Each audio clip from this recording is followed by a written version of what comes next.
नमस्कार, एबीसी विशेषमा हार्दिक स्वागत छ। म अर्जुन लिम्बू।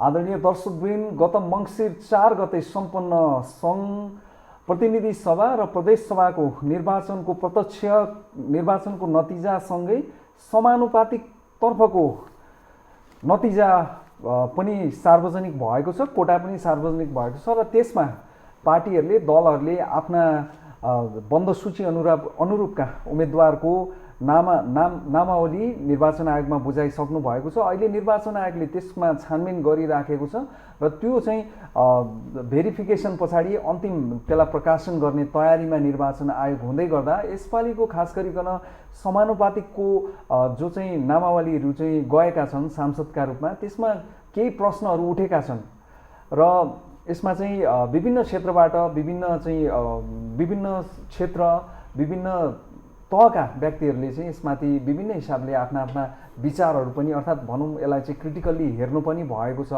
समानुपातिक कोटाको विषयमा।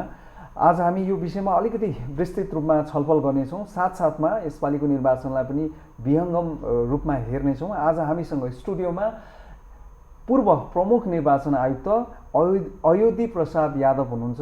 हजुरलाई हार्दिक स्वागत छ सर। धन्यवाद।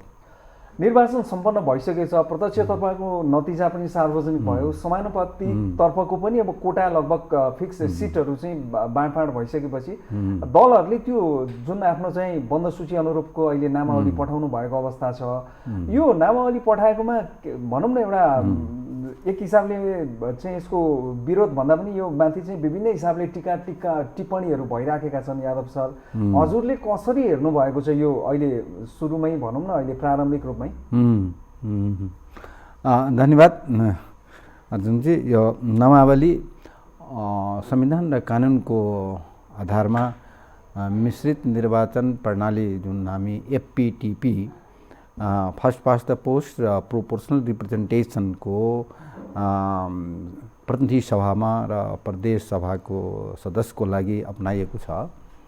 त्यसमा त एपीटीपीको निर्वाचन सम्पन्न भयो। अब पिआरतिरको जुन बन्द सूची पेश गरिएको थियो, त्यो बन्द सूचीबाट राजनीतिक दलहरूले प्राप्त गरेको सिट, उनीहरूले जति मत प्राप्त गरेको छ त्यसको आधारमा सिटको बाँडफाँड निर्वाचन आयोगको सफ्टवेयरमा सबै कुराहरू त्यहाँ निर्धारित हुन्छ। त्यो अनुसार कुन दलले कति सिट पायो भनेर दलहरूलाई ल तपाईँले यति सिट पाउनुभयो, यसको लागि जुन बन्द सूचीमा नाम छ त्यो नाम समावेशी समूह मिलाएर दिनुहोस् भनेर त्यहाँबाट आउँछ। अब दलहरूले आफ्नो समावेशी समूह जुन छ नि, क्लस्टर जुन छ, प्रतिनिधि सभाको लागि क्लस्टर छ, संविधानमा उल्लेख गरिएको क्लस्टर छ र प्रतिनिधि सभा सदस्य ऐनमा पनि क्लस्टर उल्लेख गरिएको छ त्यो कुरालाई, र प्रदेश सभाको लागि पनि क्लस्टर छ। त प्रदेश सभामा एउटा क्लस्टर के थपिएको छ भने अल्पसङ्ख्यक थपिएको छ, जुन अल्पसङ्ख्यक अप्सनको रूपमा छ नेपालको संविधानमा प्रतिनिधि सभाको लागि, र पिछडिएको क्षेत्र पनि थपिएको छ प्रतिनिधि सभाको प्रदेश सभाको लागि। यसरी क्लस्टर अलिकति फरक गरिएको छ, तर मूल रूपमा क्लस्टर जुन छ अब महिला, आदिवासी, जनजाति, दलित, उत्पीडित, मुस्लिम, मधेसी, थारू, खस आदि यस्ता छ नि त मेन क्लस्टर जुन छन्। अब यसको नामावली पेश गरिसके बन्द सूची पेश गरिसकेपछि अहिले आएर सबै दलले जुन किसिमबाट जति सिट पाएको छ त्यो क्लस्टर मिलाएर पठाउँदाखेरि जुन असन्तुष्टि यहाँले जुन भन्नुभयो व्यापक रूपमा उठिराखेको छ, त्यो दलभित्र पनि उसका आफ्ना कार्यकर्ताको बिचमा पनि उठिराखेको छ र त्यो बाहिर पनि हामीले देखिराखेको सुनिराखेका छौँ। यो असन्तुष्टिहरू विभिन्न किसिमको कुराहरू दलप्रति, दलका नेतृत्वहरूप्रति, छनौटको प्रक्रियाप्रति कुराहरू उठिराखेको छ। तर वास्तवमा त्यो किसिमको असन्तुष्टिहरू उठाउने साथीहरूलाई अनुरोध गर्न चाहन्छु कि जुन कानुन छ, कानुनको परिधिभित्र नै रहेर राजनीतिक दलहरूले त्यो छनौट गर्नुपर्ने हुन्छ। तर त्यसमा कानुनको परिधिलाई टेक्न सकेन भने फेरि निर्वाचन आयोगले त्यहाँ वाचडगको रूपमा छ नि त, उसले कि खबरदारी गर्ने निकाय त त्यहाँ छ नि त कि समानुपातिकको यथासम्भव जुन छ प्राथमिकता क्रममा सबैको क्लस्टर मिलाएर दिनुहोस् भनेर त निर्वाचन आयोगले भनेको छ। त्यो क्लस्टर मिलाएर दिँदाखेरि अब नाम त सबैको छ, 110 जना जसले पुरै सिट उठाएको छ होइन, या कसैले 20% 10% उठाएको बन्दसूची पेश गरेको छ भने अब सबैको इच्छा हुन्छ त्यहाँ जाने। स्वाभाविक रूपमा उम्मेदवार धेरै हुन्छ। अब धेरै उम्मेदवारमा जुन यहाँले राष्ट्रिय ठुल्ठुला पार्टीहरूको जुन अहिले मत आएको छ नि समानुपातिकतिर, त्यस्ता दलहरूले पनि त सबै सिटमा धेरै प्राप्त गर्न सकेको छैन। 110 भित्र नै सबैको बाँडफाँड भएको छ। त्यसले गर्दाखेरि यो असन्तुष्टिहरू जुन छ नामावलीमा अहिले जुन पठाएको छ त्यो अब पहिले पनि भएको थियो, 64 सालमा पनि त्यस्तो थियो र तर 64 सालको अलिकति फरक थियो। त्यसमा सेलेक्सन गर्ने प्रक्रियाहरू राजनीतिक दलहरूलाई जुन अधिकार थियो त्यो 70मा पनि त्यो अधिकार फरक थियो। 74मा के हो भने प्राथमिकता क्रमको आधारमा तोकिदिएको हुनाले यथासम्भव सबै दलहरूले 1 नम्बर नै अब महिलाले दिनु पर्यो या आदिवासी जनजाति या मधेसी या जुन क्लस्टरबाट दिनु पर्यो भने उसलाई प्राथमिकता क्रम नै को आधारमा दिनुपर्ने भयो। त्यसले गर्दाखेरि पार्टीभित्रको यो असन्तुष्टिहरू र एउटा समानुपातिकको वर्तमान अवस्था जुन छ अहिले बन्द सूचीको आधारमा जति प्राप्त सिट छ त्यसको आधारमा नाम पठाउने यो प्रक्रियाहरूको बारेमा धेरैलाई जानकारी नभएर पनि हुनसक्छ। यो असन्तुष्टिहरू राजनीतिक दलप्रति र आम सिस्टमको प्रतिमा पनि यो पनि हुनसक्छ।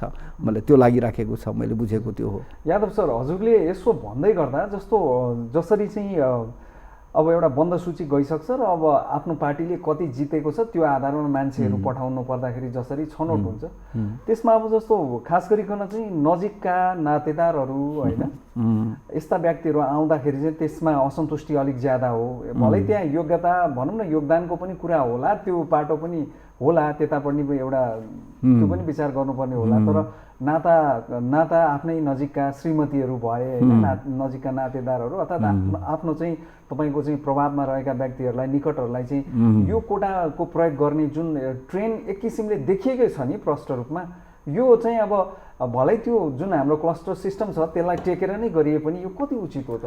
यो के हो भने त्यसकारण जब उम्मेदवारी फाइल गरिन्छ पोलिटिकल पार्टीहरूले त्यति बेला राजनीतिक दलभित्रको केन्द्रीय कार्य समितिको एउटा प्रक्रिया हुन्छ उनीहरूको, त्यसको आधारमा छलफल गरेर नाम लिएर प्रस्ताव गरिन्छ। त्यति बेला नै सबैले यसमा चनाखो हुनुपर्छ। जुन यहाँले भन्नुभयो नि नातेदार होइन, नजिकको आफ्नो नजिकको आफन्त यस्ता किसिमको जुन व्यवस्थाहरू अहिले हामी देखिराखेका छौँ, पाइराखेका छौँ, सञ्चारको माध्यमबाट पनि सुनिराखेका छौँ, देखिराखेका छौँ, पढिराखेका छौँ, प्रष्टै छ त्यो कुराहरू। अब त्यसले के गरेको छ भने त्यो वास्तवमा एक किसिमले नाम पेश गर्ने बेला नै राजनीतिक दलका र त्यस्ता क्लस्टरका सबै साथीहरू पार्टीका सजग हुनुपर्ने हो। अब मालिकको तपाईँको एक उदाहरण लिनु, अल्पसङ्ख्यकको कोटा छ प्रदेशमा 25% यस्तै छुट्याएको छ, 1 पोइन्ट। त्यस्तै अल्पसङ्ख्यकको कोटा छुट्याएको छ भने अल्पसङ्ख्यकले पाउने सिटको आधारमा जसको नाम छ उसले त क्लेम त गर्छ नि त। त्यो र त्यसपछि पनि राजनीतिक दलभित्रको केही सुप्रिम लिडरहरूको पनि यहाँ स्वविवेकले काम गरिराखेको हुन्छ त्यहाँ है, स्वविवेकले पनि काम गर्छन्। किन कसलाई दिने अब एकै किसिमको त्यहाँ भ्यालु आयो भने होइन, एकै किसिमको भ्यालु आयो भने कसलाई दिने होइन, त्यो पनि उहाँहरूको विवेकमा अलिकति भर पर्छ। त्यसकारण के भने यो 64मा पनि यस्तै किसिमको आएको थियो। अब आफन्तहरूलाई अगाडि बढाउने 17मा पनि 74मा पनि त्यति बेला नै ध्यान दिनुपर्ने हो। र यो मुख्य रूपमा पार्टीभित्रको कार्यकर्ता नेताभन्दा पनि यो नेतृत्व वर्गहरूले यसप्रति सोच्नुपर्ने, गम्भीर हुनुपर्ने हो।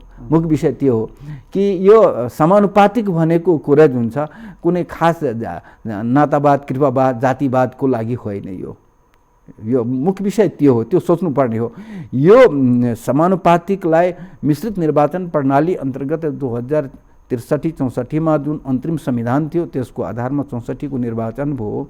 त्यति बेला जुन यो पद्धति ल्याएको छ त्यति बेला उहाँहरूको उद्देश्य के थियो त, किन ल्याउनु पर्यो यो होइन? त्यसकारण के त्यो उद्देश्यलाई टेकेर अहिले नाम सिफारिस गर्नुपर्ने थियो बन्द सूचीको पेश गर्ने बेलामा। र त्यही बन्द सूची पेश गरिसकेपछि त्यसको आधारमा अहिले प्राप्त सिटको लाई अब त्यो अनुसार सिक्किममा रूपान्तरण गरेर त्यसलाई पठाउनु पर्थ्यो। अनि त्यस किसिमबाट विवाद आउने थिएन। त्यस कारण के भने यसको मुख्य रूपमा जुन नजिकको मान्छे परिवारवाद, नातावाद, कृपावाद जस्ता कुराहरू हामी देखिराखेको छौँ, त्यसमा प्ले भएको हो, नभएको होइन। त्यसले गर्दाखेरि सिस्टमप्रति अलि वितृष्णा पनि, अलि नाराजगी पनि दलहरूको प्रति, नेताहरूको प्रति पनि हामी सुनिराखेका छौँ, देखिराखेका छौँ। वास्तवमा यो राम्रो कुरा होइन, किनकि जुन स्पिरिट छ समानुपातिकको निर्वाचनको, त्यो स्पिरिटको आधारमा हुन सकिराखेको छैन, त्यो कमजोर देखिराखेको छ। हजुर यादवजी, जस्तो अब यो चाहिँ मिश्रित निर्वाचन प्रणाली अन्तर्गत समानुपातिकको व्यवस्था चाहिँ खास गरिकन जो चाहिँ राज्यबाट अलिकति सीमान्तकृत छन्, अर्थात् उहाँहरूको पहुँचको हिसाबले अलिकति चाहिँ पछाडि हुनुहुन्छ, उहाँहरूलाई चाहिँ अलिकति त्यो मूल प्रवाहमा जोड्ने हिसाबले नै समानुपातिकको चाहिँ मुख्य रूपमा व्यवस्था गरेको हामीले बुझ्दछौँ। तर पछिल्लो समयमा आएर त्यो कुरालाई चाहिँ नजरअन्दाज गरिएको नै अवस्था भयो नि त एकदमै, होइन? हो, तपाईँले एकदम जुन ठिक भन्नुभयो कि समानुपातिक किन अपनायो भने किन यो हाम्रो डिप्राइभ्ड कम्युनिटी, डिप्राइभ्ड पिपुल्स, डिप्राइभ्ड सिटिजनको लागि हो, यो डिप्राइभ्ड रिजनको लागि पनि हो, होइन? सबै कुराहरू संविधानमा समेटिएको छ। जस्तो कि अपाङ्गता भएकोलाई पनि समेटिएको छ भने कि त्यस्तै मधेसीलाई, महिलालाई, अब जो हामी भने गरेका थियौँ कि राजतन्त्रमा यत्रो लामो 240 वर्षको राजतन्त्रमा हामी सबै वञ्चित थियौँ भनेर अहिले पनि नाराको रूपमा र त्यसलाई इतिहासको रूपमा हामीले सम्झिराखेका छौँ। त वास्तवमा वञ्चितीकरणको अवस्था थियो महिलाको। जुनसुकै समुदायको, जुनसुकै जात थरका थियो भने महिला वञ्चितमै परेको थियो। मधेसी पूर्ण रूपमा वञ्चितै थियो। त्यसमा थारू समुदाय पनि त्यस्तै थियो। आदिवासी जनजाति, पहाड, मधेस सबै त्यस्तै अवस्थामा थियो। मुस्लिम वर्गको पनि त्यही थियो। त्यस कारण के भने एकल जातीय राजनीतिक पद्धतिलाई ब्रेक गर्नको लागि र राज्य सञ्चालन व्यवस्थामा सबैको सहभागिता होस्, पोलिटिकली सबै अगाडि बढोस्, डेमोक्रेसी सबैको लागि हो भनेर किसिमबाट नै यस किसिमको ल्याएको हो नि त, यो त होइन? र यो नेपालको यो ठुलो उपलब्धि हो। हाम्रा विगतका जुन नेताहरूले जुन किसिमबाट यो संविधानको निर्माण गरेका थिए, अन्तरिम संविधानको र यो नेपालको संविधानको र यस किसिमको निर्वाचन प्रणाली ल्याएकोमा उहाँले धन्यवाद दिनुपर्छ। धेरै राम्रो ल्याउनु भएको हो वञ्चितीकरणको स्थितिलाई समाप्त गर्नको लागि। तर अब स्थिति के देखियो भने वञ्चितीकरण हुने कि सम्पन्न, होइन, वेल अफ जुन छ नि उनीहरूको लागि नै यो एउटा भइसकेको छ, जाने सिडी भइसकेको छ। त्यसले गर्दाखेरि स्वाभाविक रूपमा अब हामी देखिराखेका छौँ जसले निरन्तर सत्तामा रहेर राज सञ्चालनमा सहभागी भएका छन् उहाँहरूलाई फेरि राखिएको छ, होइन? सबै दृष्टिकोणबाट अब के हो भने वञ्चित समाजमा सबै वञ्चितै त हुँदैन। जस्तो कि दलितभित्र पनि केही अप्पर क्लासहरू छन्, होइन? मधेसीमा पनि अप्पर क्लासका छन् जो सत्ता भोग गरेका लामो समयदेखि छन्। सबै समुदायमा त्यस्तो छन्। त्यस कारण किन वञ्चितीकरणको यसलाई रिडिफाइन गर्नुपर्ने आवश्यकता भइसकेको छ। अब अल्पसङ्ख्यक भनिन्छ भने तपाईँको अब हेर्नुहोस्, अल्पसङ्ख्यकमा मधेसको कुरा गर्ने हो भने कसैलाई अन्यथा नलागोस्। जस्तो कि अब हाम्रो राजपूत जुन छ अल्पसङ्ख्यकमा आएको छ, 0.5% भन्दा बढी 98 जातिलाई राखिएको छ। क्याबिनेटबाट डिसिजन भएको छ मेरो पालामा कि अल्पसङ्ख्यकको परिभाषा के हो भनेर हामीले क्याबिनेटलाई सोधेका थियौँ। पत्र पठाएको, क्याबिनेटले डिफाइन गरेर पठाएको छ 98 जातिहरूलाई, 0.5% भन्दा कमलाई। अब त्यो अन्तर्गत के हुन्छ, मधेसको परिराखेको छ कायस्थ जनसङ्ख्याको आधारमा के भने राजपूतहरू पनि परिराखेको छ। अब सोसियली, पोलिटिकली, इकोनोमिकली उनीहरू त धेरै वेल टु डु छ, तर उनीहरूले नै त्यस किसिमबाट एउटा अवसर पाइराखेको छ नि त। त्यसले अल्पसङ्ख्यकको सुविधा उनीहरू पाइरहेको छ। त्योभन्दा पनि अल्पसङ्ख्यकमा जुन उहाँहरूको भित्र पनि ती जातिमा पनि अल्पसङ्ख्यकमा अत्यन्त पिछडिएको अल्पसङ्ख्यकहरू छ नि त, जुन राजनीतिक रूपमा पनि बौद्धिक रूपमा पनि अगाडि छ, उहाँहरूले ल्याउनुपर्ने हो नि त। अब जस्तो कि तपाईँको मधेसीको नाममा पनि यस्ता किसिमका मधेसीहरू छन् जो निरन्तर सत्तामा रहेर राज सञ्चालनमा सहभागी भएको छ भने उहाँहरूले नि आइराखेको छ। अब खस आयो पनि त्यही अवस्था देखिराखेको छु, है? तर वास्तवमा जुन छ अहिले आदिवासी जनजातिहरू र थारू, मुस्लिम यिनीहरूको सहभागिता जुन छ, पिछडा वर्गहरू जति छ, जुन ब्याकवर्ड रिजनमा छ, एज सच एकवटै जातिभित्र पनि त छ नि, जातिभित्र कुनै दलित छ नि त, होइन। अब थारू छ, थारूमा पनि के सबै थारू एकै राजको त छैन नि, त्यो भित्र पनि उत्पीडित विपन्न वर्गहरू छ नि त होइन। खस आर्यमा पनि विपन्न वर्गहरू छ नि त होइन। त्यसले गर्दा त्यस्ता किसिमकोलाई ध्यान दिनुपर्ने हुन्छ। हुन त नेपालमा 123-24 जात जातिहरू छन्, सबैलाई समेट्न सक्ने अवस्था हुँदैन। तर के भने मोस्ट एकाउन्टेबल रिप्रेजेन्टेटिभहरूलाई ल्याउनुपर्ने हुन्छ ती समुदायहरूबाट पनि। एउटै समुदायलाई रिपिट गर्नुभन्दा पनि डिफ्रेन्ट समुदायहरू छन् नि। अब जस्तो कि एकछिनको लागि लियो, राउटेलाई मतदान गर्ने अधिकार त छ तर मतदानै गर्दैन, बोले मेन एसटीमा ल्याउने कसले हो?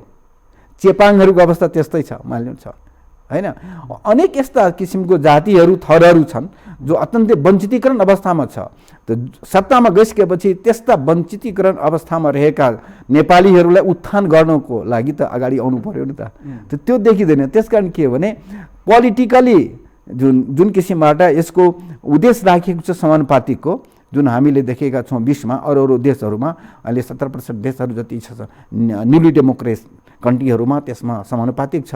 अब त्यो देशहरूको उदाहरण हेर्दाखेरि यहाँ हेर्दाखेरि अलिकति फरक अवस्था देखिएको छ। त्यसकारण के भने यो सब्जेक्टिभ जुन भइराखेको छ दलहरूको जुन सब्जेक्टिभ कुरा, त्यसलाई अलिकति अब पुनर्विचार गर्नुपर्ने समय आइसकेको छ समानुपातिकको सिस्टममा। पूर्व निर्वाचन प्रमुख निर्वाचन आयुक्त यादवज्यू, यो यहाँले भने जस्तो चाहिँ पटक पटक मन्त्री पनि भइसकेका, पार्टीकै अध्यक्ष भइसकेका, पूर्व उप प्रधानमन्त्री जस्तो एउटा चाहिँ ठुलो भनौँ न शिखर एउटा पद पनि सम्हालिसकेका र समानुपातिकमै पनि अघिल्लो अर्थात् कुनै बेला यो जुन सिस्टम जति बेला इन्ट्रोड्युस भयो 2064 यता, त्यो बिचमा त्यही सुविधा अन्तर्गत सांसद भइसकेकाहरू पनि दोहोरिएर फेरि चाहिँ समानुपातिकमा नै फेरि यसपालि आएको पनि देखियो। यद्यपि अघिल्लै पालाको समानुपातिकहरूलाई त्यति राजनीतिक दलहरूले दोहोऱ्याउनु त भएको छैन, तर समग्रमा 64बाट हेर्दाखेरि कोही दोहोरिनु भएको अवस्था छ होइन। यसले चाहिँ नि खास गरिकन समानुपातिक कोटा जो छ त्यो चाहिँ एउटै व्यक्तिलाई अर्थात् त्यस्ता चाहिँ पहुँचमा पुगिसकेका व्यक्तिहरूलाई त्यो जाने बाटो एकचोटिको लागि मात्रै हो कि फेरि पटक पटक त्यही समानुपातिक भन्दै अल्झिराख्नु पनि कतिको चाहिँ जायज हो? अब यो के हो भने डेमोक्रेसीमा सबैको समान अधिकार हुन्छ भनेर, त सबैको समान अधिकार हुन्छ तर कसैको विशेष अधिकार हुन्छ। अब त्यही भइसकेको छ यहाँ। प्रिभिलेज्ड क्लास जुन छन् डेमोक्रेसीमा, जब प्रिभिलेज्ड क्लास अगाडि आउँछ नि बढ्छ, त्यो प्रिभिलेज्ड क्लासले डेमोक्रेसीको मर्मलाई कमजोर पार्छ। अहिले त्यही भइराखेको छ। तपाईँले जुन भन्नुभयो नि त्यही हिसाब जुन अब निरन्तर एपिटिभीबाट पनि जित्ने, निरन्तर समानुपातिकबाट पनि जुन अहिले 4वटा अहिलेको समय लिएर यता प्रत्यक्षमा पाइएन भने समानुपातिकको त्यही त अब यो विशेष अधिकारहरू प्राप्त गर्ने किसिमको जुन परिपाटी छ यसले डेमोक्रेसीलाई कमजोर पार्छ, लोकतन्त्रलाई कमजोर पार्छ। त्यसकारण के हो भने यो राम्रो कुरा त होइन, कदापि होइन। सधैँ सत्तामा बस्नुभन्दा पनि जनताको सेवा गर्नेको लागि त अरू सेक्टरहरू छ नि, पार्टी छ नि त, तपाईँको दिनु पऱ्यो नि त युथहरूलाई। तपाईँले एउटा उदाहरण दिउँ, तपाईँले सिङ्गापुरमा जुन डेभलपमेन्ट भएको छ 1965मा, त्यहाँबाट जुन छ नि अब मलेसियाबाट स्वतन्त्र भएको देश हो त्यो होइन, अलग भएको, त्यहाँ कति छिटो डेभलप गरेको छ। त्यहाँको पोलिटिकल पार्टी जुन चाहिँ पिपुल एक्सन पार्टीले तपाईँको यति राम्रो काम गर्यो कि त्यसको विरुद्धमा कोही उम्मेदवारै हुँदैन थियो। अब बिना के भने प्रतिपक्षको संसद हुन गयो त्यहाँ श्रीलङ्का के सिङ्गापुरमा यति डेभलप हो, त्यो पार्टी यति स्थापित भयो र डेभलप पनि छ नि कन्ट्री, र त्यहाँ युथहरूलाई अगाडि ल्यायो। पछि त के गर्यो भने सिङ्गापुरमा प्रतिपक्षको लागि रिजर्भेसन गर्नु पर्यो सरकारले। प्रतिपक्षको लागि रिजर्भेसन हुन्छ नि, सिट रिजर्भेसन गरिदिनु पर्यो, त्यस्तो अवस्था पनि आयो।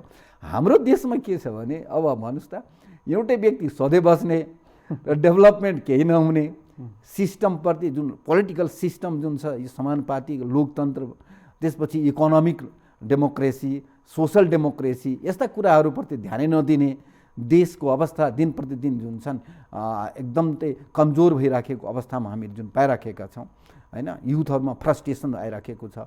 अब यो यसका विभिन्न कारणहरू छन्। त्यसकारण के हो भने तपाईँले भनेको कुरा ठिकै हो कि रिपिटेट गर्नु हुँदैन, एउटा निश्चित सीमाभित्र रहेर सबैले काम गर्नुपर्ने हुन्छ र नयाँ पिँढीहरूलाई अगाडि ल्याउनु पर्ने हुन्छ। पोलिटिक्सको पार्टीको कमिटी होस्, केन्द्रीय कमिटीदेखि लिएर गाउँ कमिटीदेखि लिएर माथि कमिटी होस्, सरकारको विभिन्न तहहरू छन्, गाउँ कमिटीदेखि लिएर। त्यसैले के यहाँ रिपिटेडली हामी सधैँ म नै हुँ भनेर आएको सिस्टम यहाँ धेरै छ, वी कम छ। त्यसकारण मैले गर्दाखेरि आज जुन अवस्था देखिराखेका छौँ हामी डेमोक्रेसीमा र यो इलेक्सनमा जे देखिएको छ नि त, त्यस्ता किसिमको परिलक्षित भएको छ यो कुराहरू। यसलाई पनि विचार गर्नु पर्ने हो। अत्यन्तै गम्भीर विषयहरू अहिले आइसकेको छ डेमोक्रेसीको लागि यो निर्वाचन प्रणालीमा पनि। हजुर यादवजी, यो सँगै जस्तो एउटा कुरा चाहिँ अर्को उठाउनु पर्ने, खास गरिकन महिलाको चाहिँ हाम्रो संविधान प्रदत्त संवैधानिक व्यवस्था अनुसारै 33% जुन उहाँहरूको चाहिँ एउटा सुरक्षित गरिएको अवस्था हो, त्यसमा प्रत्यक्षतर्फको चुनावी मैदानमा महिलाहरू चाहिँ अत्यन्त कम उम्मेदवार पनि हुने र त्यो जितेर आउने सङ्ख्या पनि धेरै कम हुने र त्यसको चाहिँ शोध भर्ना गर्ने काम चाहिँ समानुपातिकबाट गरिराखिएको अवस्था छ। त्यो आफैमा कति ठिक हो? अब हेर्नुहोस् के हो भने एउटा निश्चित सीमासम्म, एउटा निश्चित समयसम्म महिलाहरूको जुन सशक्तिकरण गर्नुपर्ने हो, इम्पावर्ड, पोलिटिकली इम्पावर्ड हुनुपर्ने हो, त्यो तलदेखि माथिसम्म त्यो सबभन्दा पहिले त पोलिटिकल पार्टीभित्र महिलाहरूको 33% सुनिश्चित गर्नु पर्यो। पोलिटिकली महिलाहरूलाई अगाडि बढाउनु पर्यो। अनि त्यसपछि पोलिटिकली महिलाहरूलाई अगाडि ल्याइसकेपछि अब महिलाहरूलाई एपीटीपीको उम्मेदवारी दिन सक्ने सक्षम बनाएर पठाउनु पर्ने हुन्छ। अब पोलिटिकल पार्टीहरूले त्यो पनि अब महिलाहरूले यो पिआर मात्रै होइन, उहाँहरूले होल सिस्टमभित्र उहाँहरूको 33%, म त भन्छु 50%। अब हेर्नुहोस् यहाँ अलिकति कस्तो कनिङनेस भएको छ। नेपालको संविधानको धारा 84 लेखिएको छ कि बन्द सूची पेश गर्दाखेरि जनसङ्ख्या र भूगोलको आधारमा पेश गर्ने। त महिला त 50% छ, 53% अहिले भइसकेको छ, अगाडि भइरहेको छ 51%, 2% महिलाहरूको सङ्ख्या छ। त त्यो अनुसार पेश गर्ने। त रिप्रेजेन्टेसनको लागि के भनिएको छ भने त्यो उपधारा 8मा पनि के भनिएको छ भने 33% काम गर्ने। अब वनसूची 50% छ भने रिप्रेजेन्टेसन 33% किन गर्ने?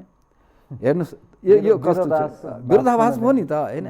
त विधि निर्माताहरूको मनसा के देखियो भने र त्यसपछि 33% पनि 64 को संविधान सभाको निर्वाचनमा पनि 70 को संविधान सभाको निर्वाचनमा पनि 33 पुर्याउन सकेन दलहरूले। नट एक्ज्याक्ट 33% हुनुपर्छ नि, 32.5, 32.8 यस्तै आयो, 33 पुगेन है, त्यो अवस्था थियो। अहिले आएर 74मा पनि बल्ल बल्ल यिनीहरूले ठेलठाल गरेर पनि 33% पुगेन। त्यति बेला के थियो भने राष्ट्रिय सभा र प्रतिनिधि सभा दुइटैलाई मिलाएर 33% दिन सक्ने व्यवस्था थियो कानुनमा। अहिले पनि छ, त्यो उपधारा 8 पढ्नुभयो भने छ त्यसमा, होइन? त्यो छ। त्यसकारण अब त्यति बेला त्यो नयाँ थियो, राष्ट्रिय सभाको पहिलो निर्वाचन भएको हुनाले सबै दलहरूले आफ्नो त्यस हिसाबबाट मिलाएर दिनुपर्ने भयो।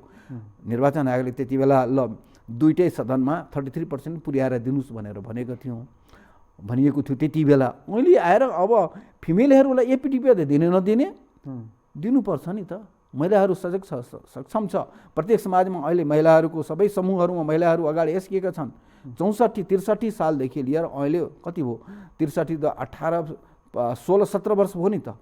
त्यति बेला जन्मेको बच्चा त अहिले अब बाली भइसकेको छ, गरी भोटिङ राइट हुन सक्ने अवस्थामा पुगिसक्यो नि त। र महिलाहरू त धेरै इम्पावर्ड भइसकेको छ भने उनीहरूलाई एपीटीपीतिर उम्मेदवारी दिनुपर्छ। कस्तो उम्मेदवारी दिने भने महिला बिचमा कन्टेस्ट गराउने नि त, कति राम्रो हुन्छ। महिला बिचको दलितको कोटा छुट्याइदिने, प्रत्येक जिल्लामा यो एरियामा दलित मात्रै या यो एरियामा थारू मात्रै, त्यो पनि गर्न सकिन्छ। किनकि महिलाको रिप्रेजेन्टेसन बढाउनको लागि धेरै उपायहरू छन्, धेरै प्रक्रियाहरू छन्, विधिहरू छन्, त्यो गर्न सकिन्छ। तर नगरेर सबै ठाउँमा पुरुष नै पुरुष हुने, महिलाले उम्मेदवारी नदिने, अनि त्यसको कोटा 33 पुर्याउनको लागि समानुपातिकमा ल्याएर उनीहरूलाई ल समानुपातिकबाट जाऊ भनेर भनिदिने। त्यो अलिक के हुन्छ भने यसले महिलाहरूको जुन इम्पावर्ड हुने, पोलिटिकली, इकोनोमिकली, एजुकेसनली एउटा सक्षम नेतृत्व दिन सक्ने महिलाहरूको जुन विकास हुनुपर्ने हो त्यसले हुँदैन। त्यो एउटा डिप्रेस्ड किसिमबाट समानुपातिकमा गयो भने त्यो डिप्रेस्ड किसिमबाट हुन्छ।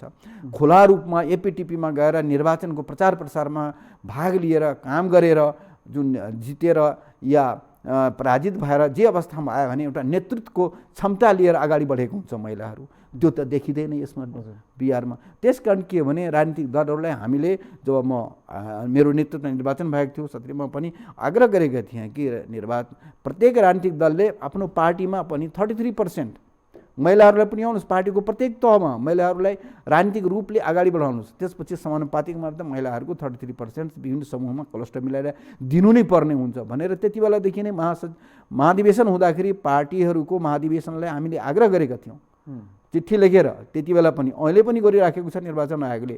त्यस कारण यो सब कुराहरूमा राजनीतिक दलको नेतृत्व पङ्क्तिले अब पनि यसमा उदार हुनुपर्छ। अब यो यत्रो कठोर हुनु हुँदैन, महिलाहरूको नेतृत्वप्रति शङ्का गर्नुपर्ने अवस्था छैन। सरले भने जस्तो अब यो चाहिँ महिलाहरूलाई प्रत्यक्षतर्फ पनि चाहिँ 33% जुन संवैधानिक व्यवस्था छ त्यो अनुसार, अर्थात् महिलाहरूलाई चाहिँ एउटा यस्तो चाहिँ निर्वाचन क्षेत्रहरू जहाँ चाहिँ महिलाहरू मात्रै प्रतिस्पर्धी हुन् भन्ने खालको कन्सेप्ट त्यो धेरै महिला उम्मेदवार अर्थात् नेत्रीहरूबाट पनि त्यो सुन्नमा आएको छ।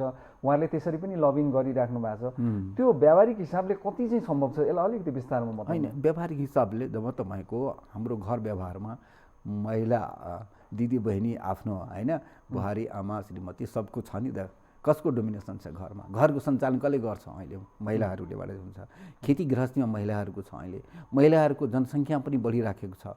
मैले भने नेतृत्व पङ्क्तिमा पनि महिलाहरू प्रत्येक जिल्लामा तपाईँ जानुभयो भने प्रत्येक समुदायमा पनि महिलाहरू अहिले अगाडि आइसकेका छन्, सक्षम हुने प्रक्रियामा छन्। र सक्षम त त्यसै आकाशबाट त आउँदैन, जनबाट त आउँदैन, त्यो सिक्ने प्रक्रिया पनि हो। र सिक्ने प्रक्रियामा अहिले 17-18 वर्ष पनि भइसकेको छ। लोकतन्त्रको गणतन्त्रको संहिताको मर्म हामी सबैले बुझिराखेका छौँ। यत्रो 4-4वटा निर्वाचन भइसकेको छ देशमा भने अब पनि महिलाहरूको त्यो एकदम सक्षम छ। प्रत्येक निर्वाचन क्षेत्रमा महिलाहरूलाई उम्मेदवारी दियो भने महिलाहरूले आफ्नो आफ्नो प्रचार प्रसार गरेर उनीहरूले आफूभित्र स्वच्छ प्रतिस्पर्धा, फेरि महिलाहरूको के देखिएको छ भने स्वच्छ प्रतिस्पर्धा हुन्छ उनीहरूमा। जस्तो पुरुष बीचको जुन प्रतिस्पर्धा हुन्छ नि त त्यो प्रतिस्पर्धा भने निर्वाचनमा महिलाहरू बीचको प्रतिस्पर्धा स्वच्छ स्वतन्त्र हुन्छ। त्यसकारण महिलाहरूले को बीचमा प्रतिस्पर्धा गरायो भने एक त उनीहरूको निर्वाचन प्रक्रिया पनि एउटा प्रभावकारी हुन्छ, प्रचार प्रसार पनि प्रभावकारी हुन्छ, उदाहरणीय हुन्छ, अनुकरणीय हुन्छ। उनीहरूको सामाजिक आर्थिक राजनीतिक हैसियत पनि अगाडि बढ्छ, सशक्तिकरण अगाडि बढ्छ है। र एउटा देशले एउटा नयाँ शक्ति पनि प्राप्त गर्छ। किनकि महिलाहरूले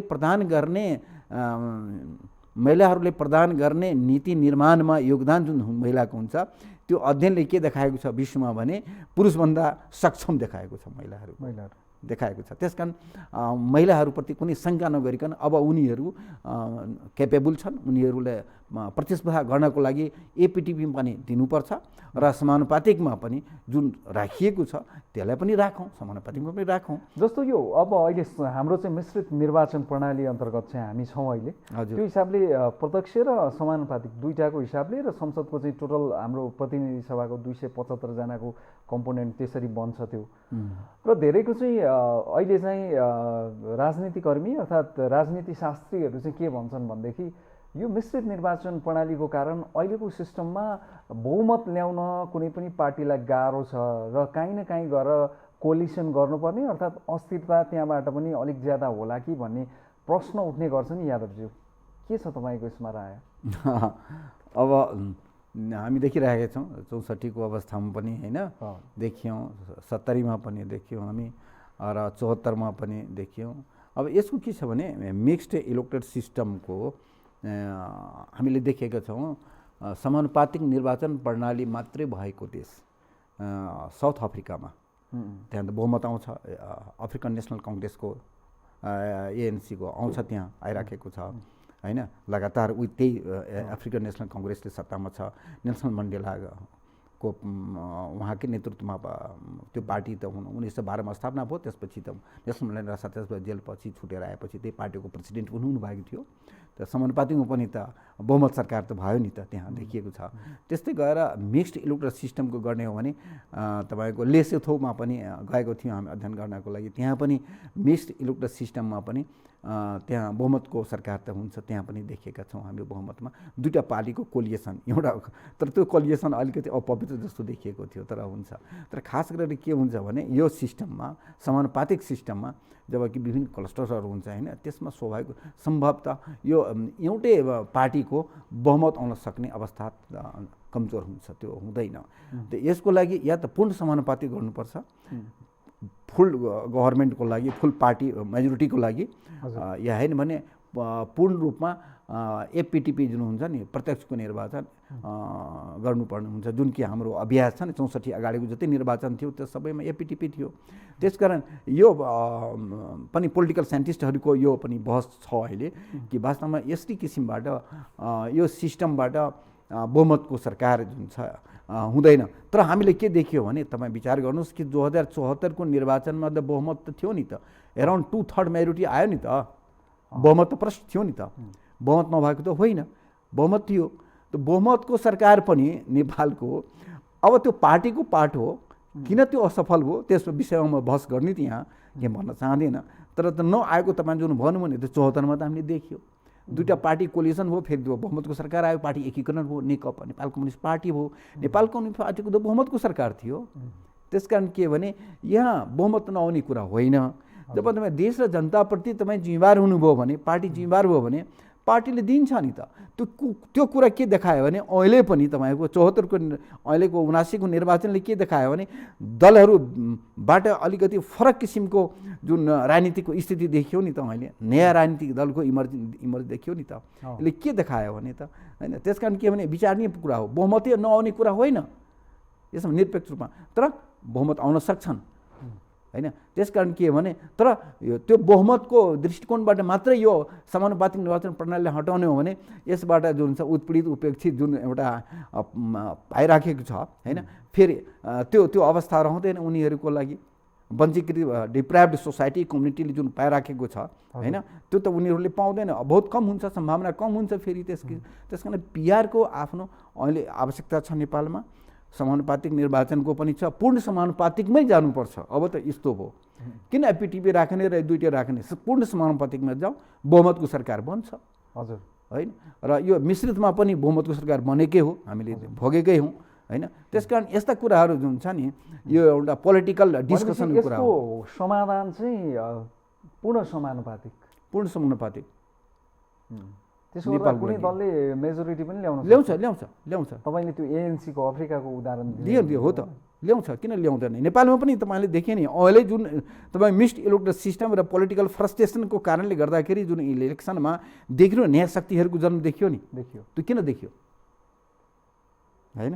त्यसकारण के यो एउटा बहसको विषय हो, छलफलको विषय हो। डेमोक्रेसीमा नयाँ दल आउनु, नयाँ उम्मेदवार आउनु, नयाँ जितेर आउनु, त्यो त सबैको अधिकारको कुरा हो।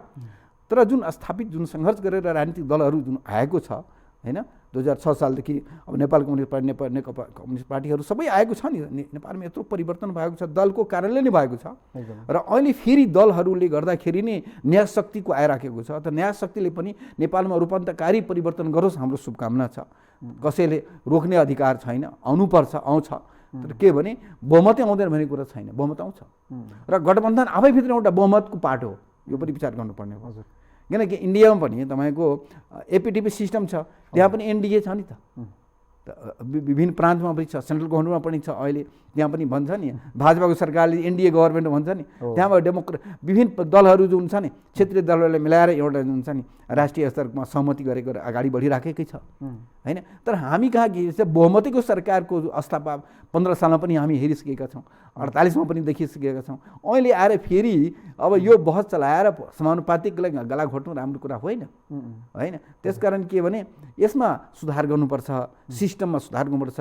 चल्ने बाटो ठिक छ, त्यसलाई चल्ने मान्छे ठिक हुनु पर्यो होइन। यादवज्यू, यसैमा जस्तो भारतको पनि यहाँले उदाहरण लिनुभयो, क्षेत्रीय दलहरू त्यहाँ पनि छन्। नेपालमा हामीले सङ्घीयताको प्र्याक्टिस गरेका छौँ, प्रदेश सरकारहरू छन्।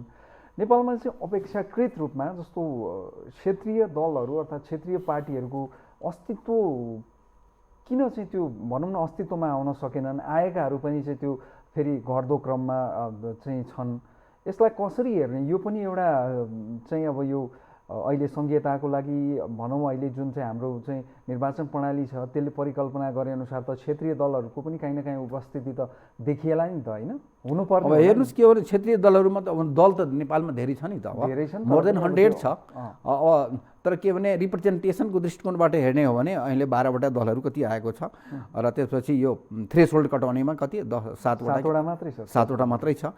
त्यसमा मुख्य रूपमा अहिले जुन दलहरू आएको छ अब खास गरेर यो क्षेत्रीय दलहरू जुन छ तपाईँले भन्नुभयो, अब त्यस्ता खास क्षेत्रबाट उदाएका दलहरू होइन, नेपालको खास भूभागबाट उदाएका दलहरू, नेतृत्व गरेका दलहरू भनौँ, अब त्यसलाई क्षेत्रीय भन्दाखेरि उनीहरूको अलिकति अपमान हुन जान्छ है। नेपालको खास भूभागलाई नेतृत्व गरेर आएका दलहरू होइन, जबकि अहिले पुरै नेपाललाई पनि आफ्नो राजनीतिक गर्ने थलोको रूपमा लिएका छन्। तर वास्तवमा यो दलहरूको सफल हुन नसकेको र कमजोर हुन कारण के छ, उसको आन्तरिक कारण नै हो। दलले राजनीतिक दलको मुख्य उद्देश्य के हुन्छ भने जनताप्रति जिम्मेवार हुने, loyal and accountable to the people, त्यो अनुसार काम गर्यो भने त्यो दल त असफल हुँदैन नि त। मैले देखेँ अहिले तपाईँले हेर्नुहोस् न, इन्डियामा पनि तपाईँको प्रान्तीय दलहरू थुप्रै छ नि त, सफल छ नि ती दलहरू, गरिराखेको छ नि। पश्चिम बङ्गालमा हेर्नुहोस् न तपाईँ, बिहारमा हेर्नुहोस् न होइन, उत्तर प्रदेशमा पनि हेर्नुहोस् न, जताततै छ नि त। यहाँ मात्र त्यो आफ्नो प्रदेशभित्र त सफल छ नि त। तर यस्ता दलहरू जुन आफ्नो प्रदेशभित्र पनि या अरू विभिन्न प्रदेशमा पनि सफल हुन सकेको छैन, कमजोर अवस्था छ, डिग्रेडेड छ होइन। त त्यो डिग्रेडेड हुने अवस्था किन देखियो? ग्राफ जुन छ त्यो दलहरूको उकालो लाग्नु पर्नेमा होइन, त्यो सस्टेनेबल पनि छैन, अब ओह्रालो लागिसकेको अवस्था देखियो। यसको मुख्य कारण के हो भने राजनीतिक दल जनताप्रति जिम्मेवार हुनको लागि नै शपथ ग्रहण गरेर दलको निर्माण गरेको हुन्छ। अब त्यो जनताप्रतिको जिम्मेवारी बिर्सँदै गएपछि जनता पनि त्यो डेमोक्रेसीमा पिरियडिकल इलेक्सन हुन्छ, उनीहरूको पक्षमा जान्छ, जरुरी त हुँदैन होइन। त्यो त स्वाभाविक हो, दुनियाँमा देखिएको छ। त्यसकारण डेमोक्रेसी द बेस्ट इलेक्सन। 5 वर्षपछि सबैलाई वान डे डेमोक्रेसी जुन पिपुलको हुन्छ उसले त आफ्नो देखाइदिन्छ कि तपाईँ कति एकाउन्टेबल हुनुहुन्छ। पोलिटिकल पार्टीहरूले देखाइदिन्छ उम्मेदवारलाई कि पिपुल्सको लागि, पिपुलको डेभलपमेन्टको लागि, तपाईँ देशको लागि, राष्ट्रको लागि कति जिम्मेवार हुनुहुन्छ त्यो देखाइदिन्छ। त्यसकारण यो दलहरूको जुन छ अलिक कमजोर हुने, सङ्कुचन हुने, नयाँ दलहरू आउने, यो मुख्य कारण हुन्छ कि पोलिटिकल पार्टीहरू राज्यप्रति, जनताप्रति, देशप्रति एकाउन्टेबिलिटी कति मेन्टेन गरिराखेको छ, जिम्मेवार कति वहन गर्छ, युथहरूको प्रति, महिलाहरूको प्रति, वञ्चित समुदायको लागि, यी सबै कुराहरू महत्त्व राख्छ। हजुर यादवजी, हामी कार्यक्रमको अन्त्यतिर छौँ। एउटा प्रश्न चाहिँ यहाँलाई सोध्न चाहन्छु। खास गरिकन तपाईँ निर्वाचन आयोगमा लामो समय बस्नु भएर त्यहाँको एक्टिङ चिफ हुँदै तपाईँ त्यहाँको प्रमुख आयुक्त भएर चाहिँ रिटायर लिनुभएको व्यक्ति हुनुहुन्छ। त्यो हिसाबले भन्दाखेरि अहिले चाहिँ खास गरिकन नेपालको सिनारीमा हेर्दाखेरि धेरै लाखौँ, कम्तीमा पनि 22 लाखभन्दा धेरै व्यक्तिहरू चाहिँ वैदेशिक अर्थात् नेपाल बाहिर छन्, जसले चाहिँ भनौँ न उनीहरूसँग भोटिङ राइट्स छ, उहाँहरू बाहिर हुनुहुन्छ र चाहिँ अब अहिलेको जुन भोटिङ सिस्टम छ त्यो चाहिँ अलिकति परम्परागत भनौँ न, अनि त्यो चाहिँ त्यही ढर्रामा छ भन्ने हिसाबले ती विदेशमा भएकालाई पनि भोटिङको व्यवस्था गर्न र नेपालको चाहिँ अहिलेको जुन भोटिङ सिस्टम छ त्यसलाई पनि अलिकति आधुनिकीकरण र सुरक्षितका हिसाबले अनलाइन भोटिङ जस्ता कुरामा जाने हो कि भन्ने पनि एउटा लजिक अर्थात् त्यो पनि डिबेट हुने गर्छ। यहाँलाई के लाग्छ, ती जो विदेशमा भएका अर्थात् एउटा ठुलो हिस्सा नै चाहिँ बाहिर हुनुहुन्छ, उहाँहरूको भोटिङ राइट्सलाई पनि सुरक्षित गर्नको लागि र अहिलेको भोटिङ सिस्टम जुन छ हाम्रो त्यसलाई चाहिँ अझ सुरक्षित गर्नको लागि के गर्न चाहिँ आवश्यक होला यादवज्यू? यो अत्यन्त गम्भीर प्रश्न हो यो र धेरै लामो समयदेखि यो प्रश्न उठिराखेको छ। 64-63 सालदेखि नै विदेशमा रहेका लाखौँ विदेशी नेपालीहरू छन्। नेपालीहरूको त्यो रगत पसिनाले कमाइले होइन, कति रेमिटेन्सबाट नेपालको अर्थतन्त्र जिडिपी अगाडि बढिराखेको छ, उहाँहरूको लागि व्यवस्था गर्नुपर्छ भनेर हामीले 70मा एउटा स्टडी टिम पनि बनाएका थियौँ। निर्वाचन आयोगमा रिपोर्ट पनि दिएको छ। अन्त त्यसपछि 69मा पनि यस्तै किसिमको स्टडी पनि भएको छ। त्यसमा यो स्टडीहरू गरेर पनि नेपाल सरकारले सुझाव दिएका थियौँ कि विदेशमा रहेका नेपालीहरू जो छ, नेपाली नागरिकता प्राप्त गरेर विदेशमा छन्, उनीहरूको रेमिटेन्सबाट हाम्रो जिडिपी अगाडि बढिराखेको छ भने यस्तो अवस्थामा उहाँहरूलाई पनि भोटिङ राइट दिनुपर्छ र भोटिङ राइटको लागि आजको प्रविधिमा, आजको टेक्नोलोजी बेस्ड युगमा अप्ठ्यारो कुरा छैन, हामीले सुरु गर्नुपर्ने हुन्छ। यसको लागि प्रयास गरौँ भनेर एउटा असल प्रयासको थालनी जुन छन् हामीले पटक पटक अनुरोध गरेका थियौँ। त्यो नेपाल सरकार त्यसप्रति मुखले सकारात्मक हुनुभयो, तर व्यवहारमा त्यो देखिएन। त्यसकारण अहिलेको अवस्थामा, प्रविधिको अवस्थामा अनलाइन भोटिङ त गर्न सकिन्छ नि, कुन ठुलो कुरा होइन यो अनलाइन भोटिङ गर्ने, एउटा प्र्याक्टिस पनि भयो नि। हो गर्न सकिन्छ। त्यसको लागि एउटा विधि र प्रक्रियाहरू अपनाउनु पर्छ। अब विदेशमा छरिएर रहेका 110 भन्दा बढी देशमा छन् नेपालीहरू भने कहाँबाट सुरु गर्ने, कसरी सुरु गर्ने, यहाँ नागरिकताको पनि सवाल आउँछ होइन। त्यसकारण के हो भने मतदाता नामावलीमा नाम कसरी दर्ता गराउने, मतदानको लागि अनलाइन भोटिङभन्दा अगाडि त मतदाता नामावलीमा नाम समावेशको कुरा पनि आउँछ। त्यसको लागि पनि कस्तो किसिमको व्यवस्थाहरू गर्ने, त्यसको लागि पनि हामीले के भने मेरो नेतृत्वमा थियो मतदाता नामावली ऐनमा राखेका थिएँ एउटा दफामा कि विदेशमा रहेका नेपालीहरूको पनि मतदाता नामावली सङ्कलन गर्ने भनेर राखेका थियौँ एउटा दफामा। तर त्यो राज्य व्यवस्था समितिमा छलफल पनि भयो, त्यसपछि त्यसलाई डिलिट गरिदियो, त्यो दफाले नै डिलिट गरिदियो। त्यति बेलाको ल मेकर्सहरूले भने दुःख लाग्ने कुरा हो। त्यसकारण के हो भने उहाँहरूप्रति म कुनै किसिमको अब्जस अपमान गर्दिनँ उहाँहरूलाई, उहाँहरूले राष्ट्रको लागि त्यो आवश्यक ठाने नै होला। तर वास्तवमा विदेशमा रहेका नेपालीहरू यो भोटिङ राइटबाट, डेमोक्रेटिक राइटबाट वञ्चित छन्। उहाँहरूलाई अब दिनुपर्छ, ढिलो भइसक्यो। यसको लागि अविलम्बै अब निर्वाचन आयोगले एउटा र नेपाल सरकारले सरोकारवाला विभिन्न सरोकारवालाहरूलाई बसेर छलफल गरेर यसलाई कसरी अगाडि बढाउने भन्ने किसिमबाट अगाडि बढ्नुपर्ने समय आइसकेको छ। यो आवश्यक पनि छ र यो विदेशमा अब धेरै देशहरूमा अब अहिले अनलाइन भोटिङको सिस्टम भइसकेको छ। त्यसकारण यसलाई अब रोक्नु हुँदैन, मुभ गर्नुपर्छ। अब एकदमै यादवजी अमूल्य समय दिनुभयो, यहाँलाई धेरै धन्यवाद। हस्, धन्यवाद। आदरणीय दर्शकवृन्द, उहाँ हुनुहुन्थ्यो निर्वाचन आयोगका पूर्व प्रमुख आयुक्त अयोधी प्रसाद यादव। यो सँगै अहिलेको एबिसी विशेष यहीँ समाप्त हुन्छ। अर्जुन लिम्बू बिदा चाहन्छु। एबिसी न्युज हेर्दै गर्नुहोला। हस्त, नमस्कार।